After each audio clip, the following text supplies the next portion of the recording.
Vocês estão me ouvindo, gente, agora, sim ou não? Sim. Então, vamos começar, né? Mesmo com esses nossos entraves, mas olhem só, agora que estamos gravando aqui a aula, o nosso conteúdo de primeira avaliação nada mais é do que educação em saúde, tá? Além da educação em saúde, nós temos um slide que nós falamos aqui sobre a atenção primária à saúde no SUS. Foi quando a gente começou a falar, por exemplo, a respeito da construção que levou o Brasil a se preocupar mais com a perspectiva de atenção primária, tá? Quais são os pontos importantes que nós precisamos ter? Primeiramente, sobre educação e saúde. Vou espelhar aqui para vocês só um momento.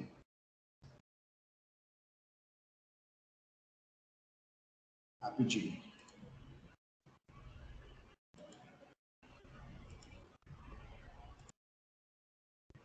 Só um minuto, gente.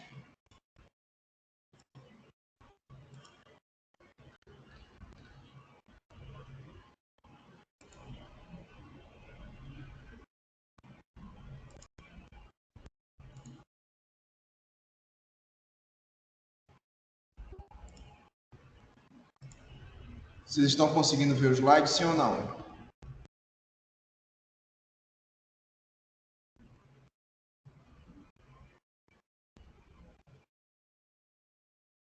Sim, professor.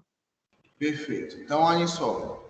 Coisa mais importante para a gente entender, começando esse nosso pensamento da educação em saúde, é que a saúde ela começa a ter um novo conceito, que é um conceito que a gente já aborda desde semestres anteriores, que envolve o equilíbrio biológico, social e mental. Significa dizer que quando o profissional da saúde ele pensa no processo educativo, ele não pode mais construir o seu pensamento único e exclusivamente na saúde biológica. A gente não pode mais, para uma unidade de saúde, por exemplo, e realizar um processo educativo baseado, por exemplo, só em falar em câncer de mama, em câncer do colo do útero, em depressão, em por exemplo, doenças por vinculação hídrica. A verdade é que nós precisamos aprofundar essa relação educativa no critério mental e social, tá? É preocupante falar sobre isso porque, historicamente, nós temos um padrão de atenção em saúde chamado de padrão biomédico, que é o padrão de tratamento apenas de doença. Como isso tem simbolizado grandes gastos na saúde pública, isso na verdade assustou muitos administradores pelo fato de que nós, como eu digo nós, o Brasil, não estamos realizando programas que possam reduzir esses gastos que muitas vezes são considerados desnecessários.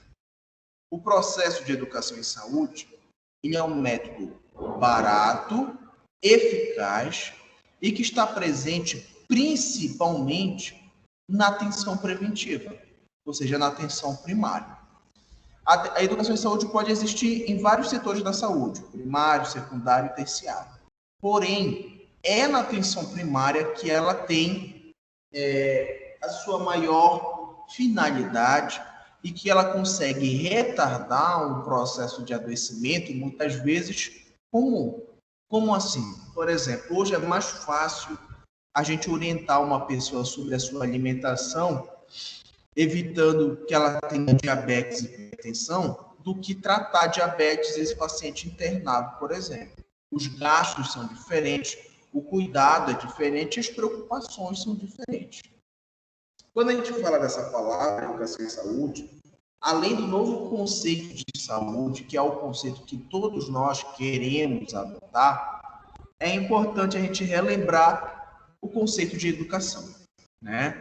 No nosso, no nosso conceito de educação e saúde, a educação nada mais vai ser do que adequar o indivíduo à própria sociedade. Isso significa dizer que a gente vai tentar readaptar o indivíduo dentro do meio que ele vive.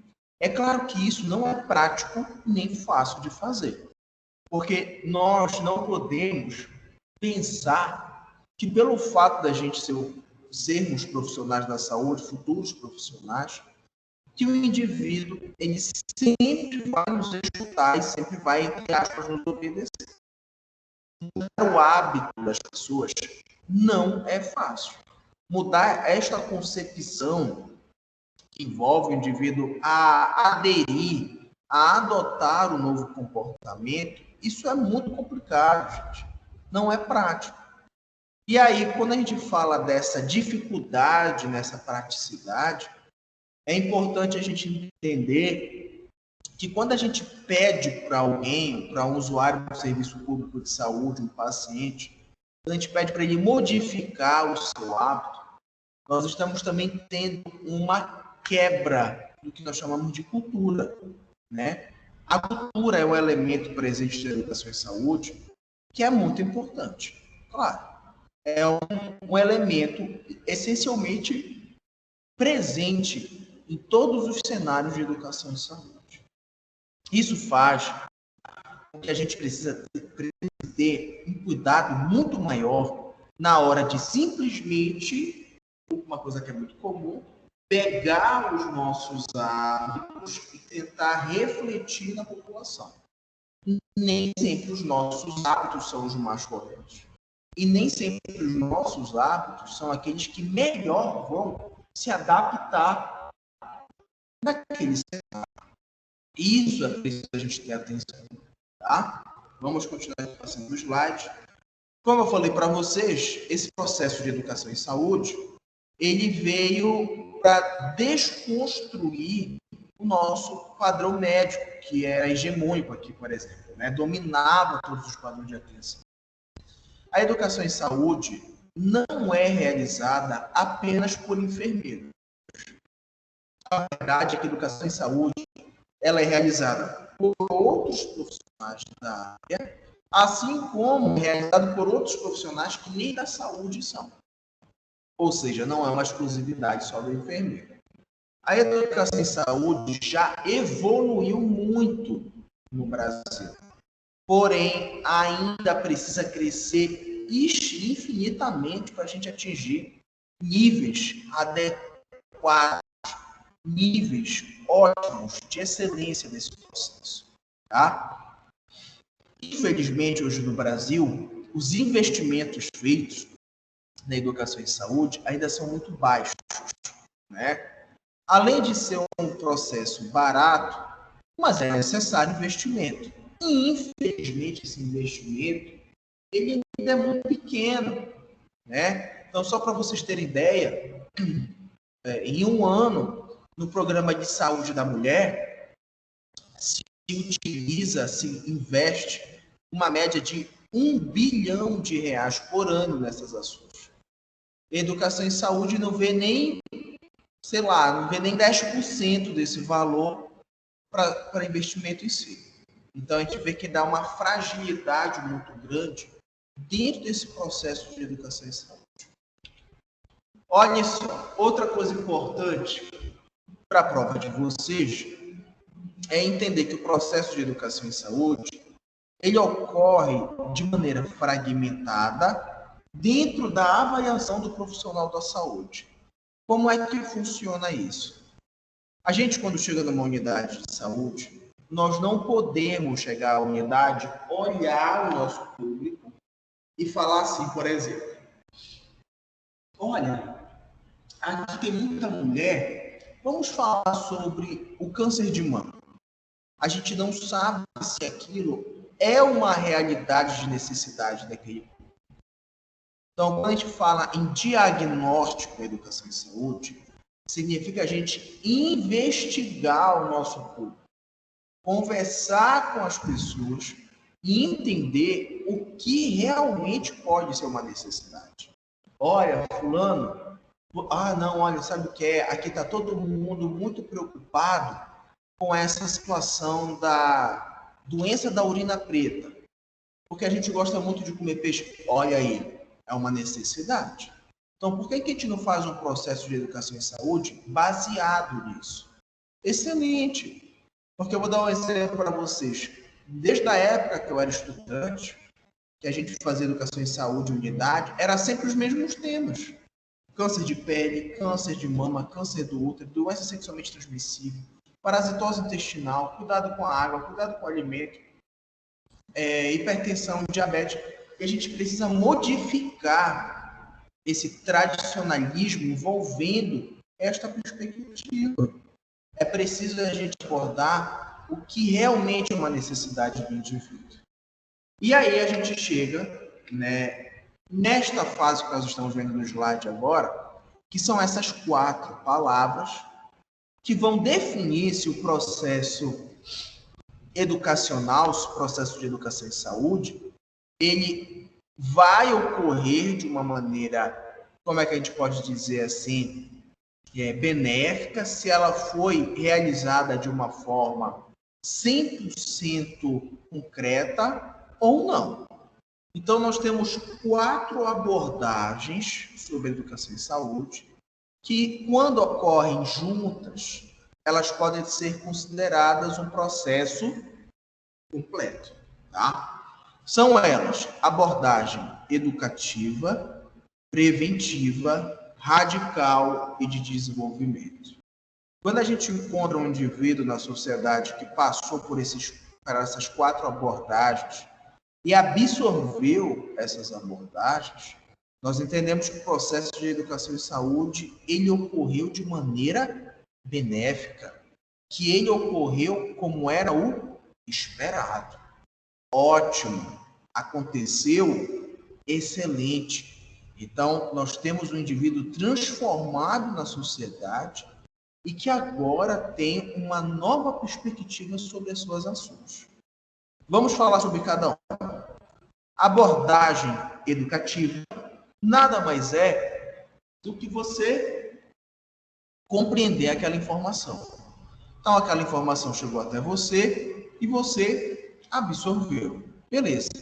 Por exemplo, eu, Adilson, sei que, por exemplo, o uso contínuo de radiação pode causar câncer, que fumar pode causar câncer, que o uso do álcool em excesso pode causar cirrose, problema no estômago, no fígado. Perfeito.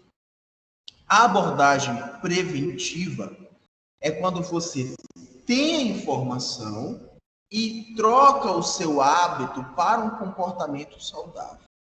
Não, então a partir de hoje eu não vou mais fumar. A partir de hoje eu não vou mais beber. Ótimo.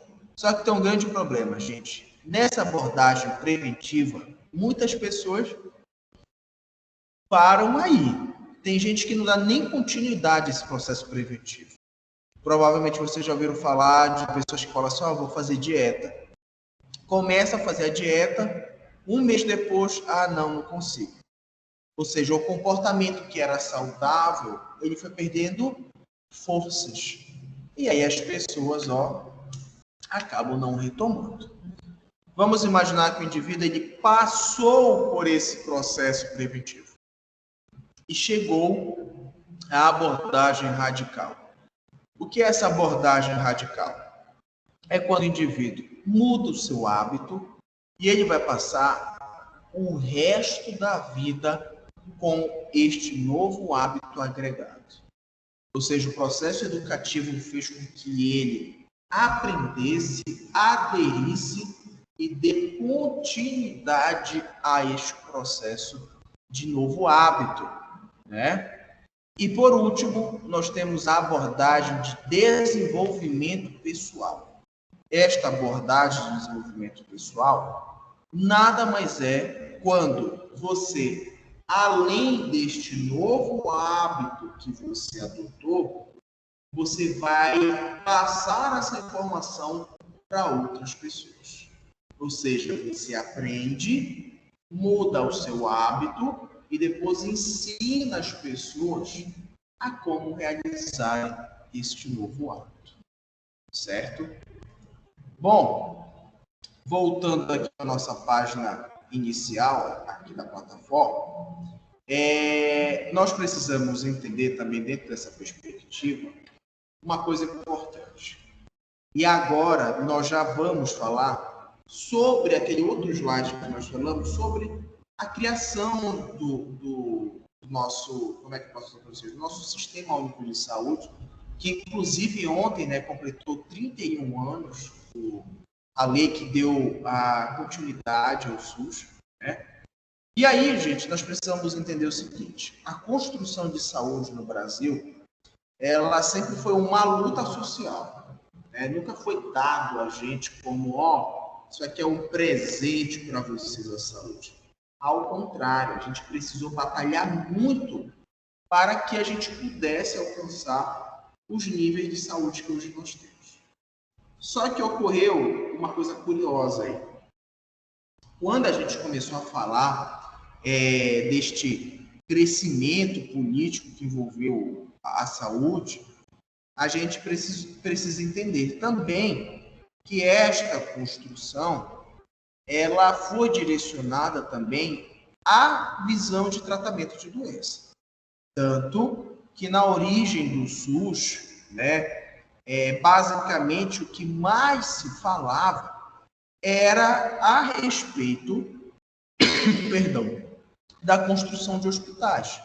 Então, naquela época, né, sempre houve uma concepção de que o cuidado em saúde ele só era representado pela construção de hospitais.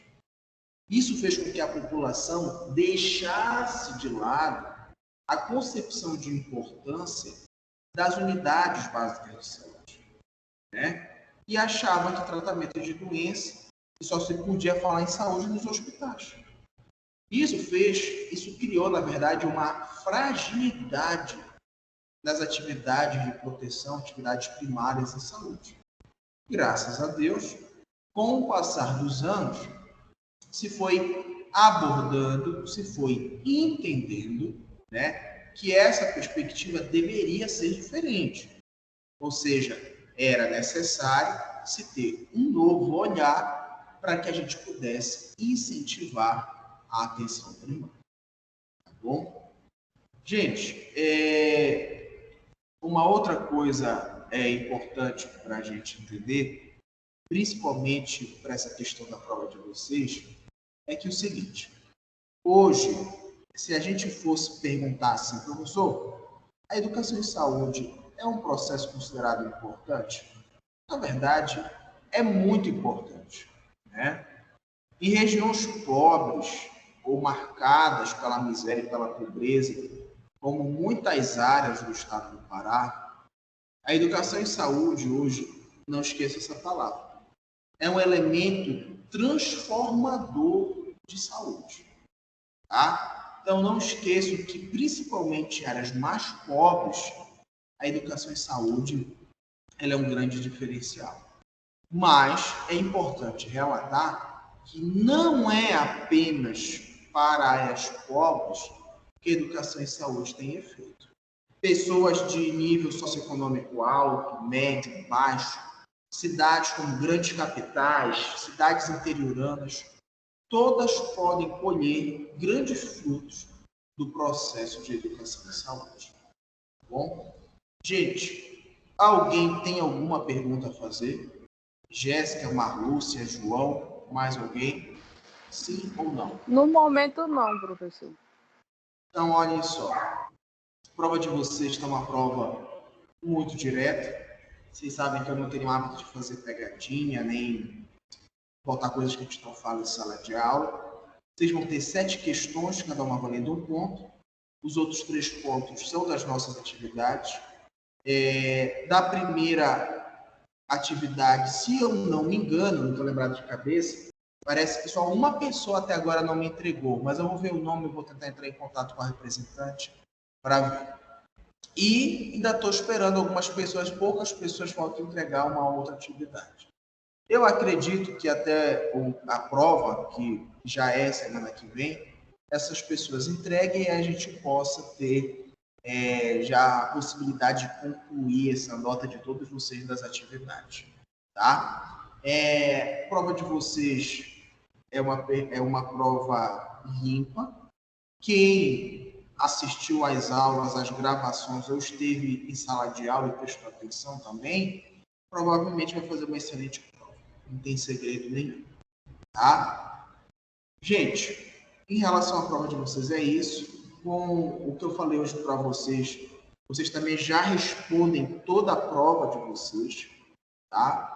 E acredito que seja isso. Temos um conteúdo pequeno, graças a Deus de fácil entendimento. Mais alguma questão, sim ou não? Não, professor. Não? Então, gente, vou logo encerrar aqui, vou logo esperar processar a gravação para colocar, inclusive, agora, logo, a aula de vocês na plataforma. Digam aos colegas que, se alguém tiver alguma dúvida, pode me procurar pelo WhatsApp, ainda estou recebendo as atividades para ninguém sair prejudicado. Tá bom? Então, obrigado pela presença de todos, tenham um bom dia e uma excelente prova. Tá bom? Tá bom, professor. Bom dia. Boa